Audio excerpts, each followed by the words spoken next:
They both be found not fit to possess firearms in terms of Section 103, Fire Control Act 60 of 2000. Tobias, if I consider a deportation order and accused number one Yes, Your Worship. to pay for his own airfare. Yes, Your Worship. You have indicated that he's in a position to pay for his own airfare. Yes, Your Worship. My attorney was delayed, Your Worship, Mr. Nguni. He's in Pretoria, and he had told the court that he's going to be delayed. Things went later than expected, but he's made all the necessary arrangements, both financially and the booking of the tickets, to facilitate that. For today. Yes, Your Worship.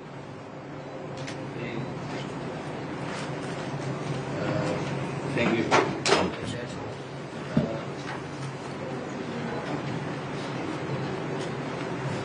The court then proceeds for sentencing. Sentencing involves exercise of discretion. This discretion must be exercised judicially. In other words, all relevant factors and circumstances must be considered. Now, number one, Mugabe, you are 29 years old and you are a first offender. Number two, you are 32 years old and you are also a first offender. Both of you have strong family ties and have spent more than 2 months in custody awaiting trial. Both have indicated right from the start that they wish to plead guilty. It is not every day that persons plead guilty in regional courts, where harsh punishment are the rule rather than the exception, especially for firearms and violence-related offences. They both follow English. Now, the complainant had also been amply remunerated for the injuries he sustained. The remuneration was to such an extent that the complainant wanted to withdraw the charges. With the complainant not at all keen to proceed, the accused's decision to plead guilty must be viewed as a definite mitigating factor. Now that I say with experience in mind. The recalcitrant or the unwilling complainant can be quite a handful. And quite often it does not result in a conviction because of that very same reason he is unwilling to give his cooperation. So I will view it as a definite mitigating factor. Now, not much is known about the incidents themselves, except for the elements of the crimes which were admitted. It was also alleged that number one was present when the attempted murder was committed. The court does not know much of the surrounding circumstances leading up to the shooting and the full extent of the injuries. I'm not going to speculate as to why. The court will also consider the fact that the accused too defeated or obstructed the course of justice by concealing or disposing of the firearm involved. It is quite a serious offense. The firearm is also still in circulation. I don't have to say much about illegal firearms and violent crime. It speaks for itself.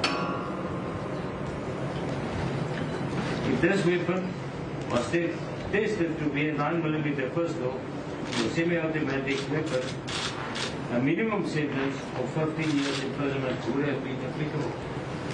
That is just to illustrate the seriousness of the offense. However, the court can't speculate in the absence of that as to make and caliber, and a minimum sentence is not applicable. All the firearm charges are extremely serious. Regarding count 3 and 4 sentences, up to 15 years are the rule rather than the exception. Mr. Hellens will tell you that.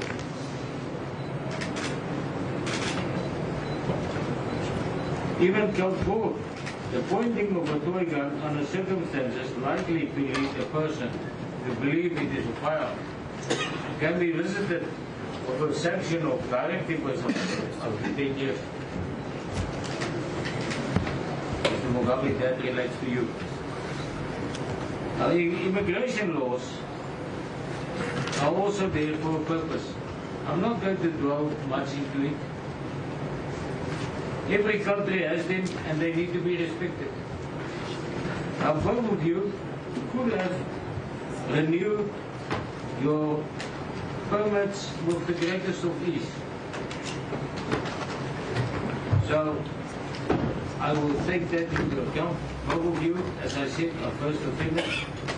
Both of you are showing remorse, and I'm prepared to accept it as genuine remorse. Now, hence the restorative justice or remuneration of the complainant. Both of you, hopefully, learned the simple wording.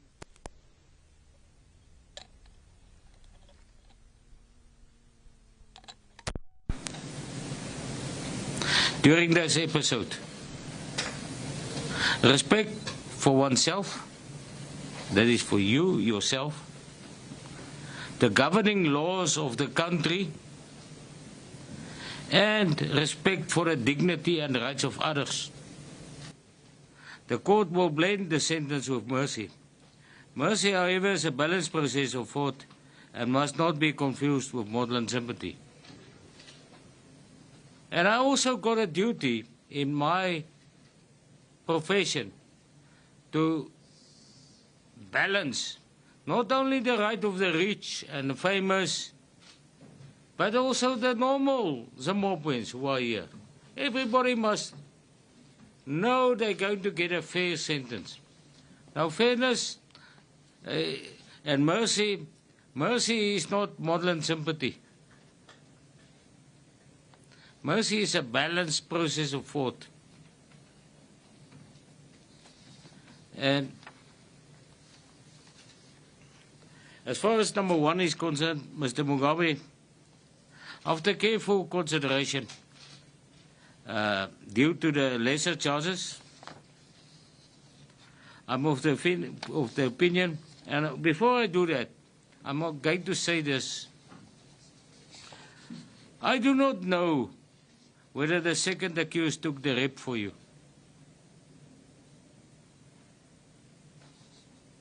And I can only act on what is before me. Number 2 pleaded guilty on all these counts. So I don't know.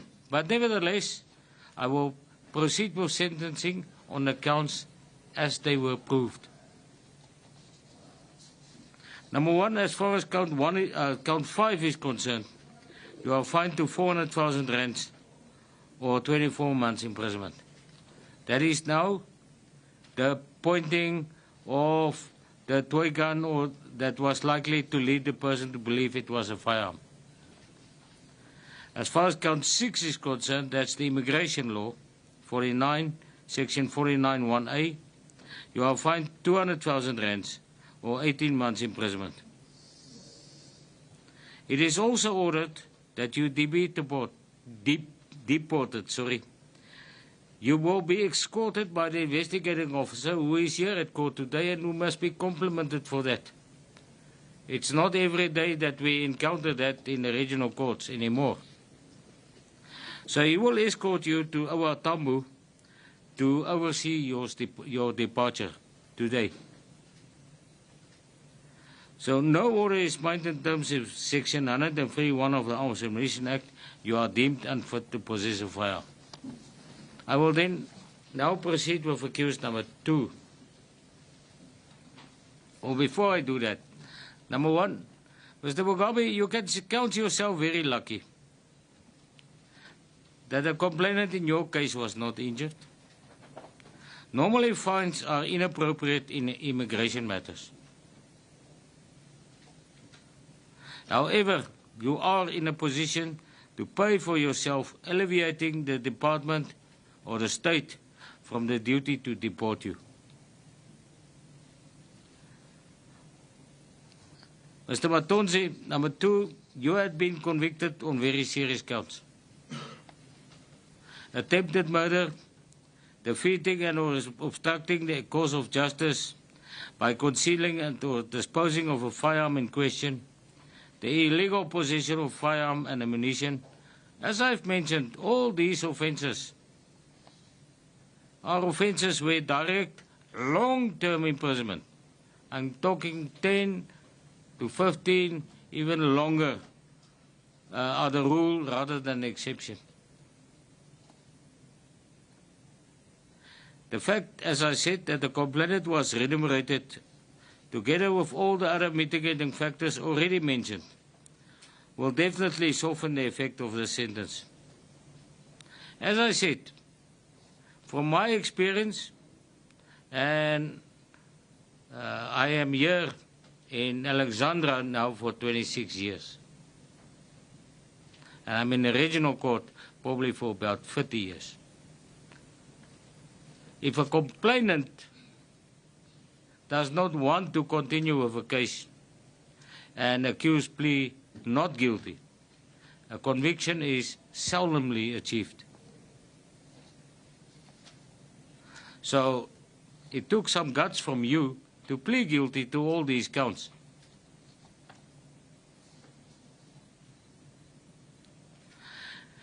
So basically what you did is you put yourself, number 2, at the mercy of this court by pleading guilty.